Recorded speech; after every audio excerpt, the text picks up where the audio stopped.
Buron 2 tahun lebih, Andi Mulya Bakti terpidana jeru perkara maling besi seberat 1,6 ton di PT IMIP Desa Labota, Kabupaten Morowali ditangkap tim tabur Kejati bersama tim intelijen Kejari Muara Enim di Kabupaten Morowali pada 12 Februari 2025.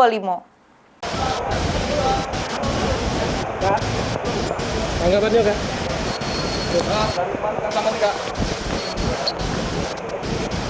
Tim tabur Kejati Sumsel dipimpin langsung Ketua Tim Tabur Kejati Adi Chandra, dibantu tim intelijen Kejaksaan Negeri Muara Enim, berhasil ngaman ke DPO terpidana Andi Mulya Bakti di Desa Labota, Kecamatan Bahodopi, Kabupaten Morowali.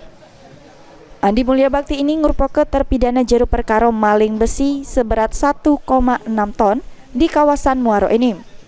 PLT Asintel Kejati Sumsel AK Kurniawan mengungkap terpidana Andi Mulya Bakti ini melarikan diri ke Sulawesi Tengah sehingga dimasuk ke jeru daftar pencarian uang kurang lebih selama 2 tahun. Terpidana terbukti melanggar pasal 363 ayat 1 ke-4 KUHP sehingga dihukum pidana penjara selama 1 tahun. Telah berhasil mengamankan DPO terpidana atas nama Andi Mulya Bakti bin Tony. Ini merupakan DPO dari Kejaksaan Negeri Muara Enim, Provinsi Sumatera Selatan.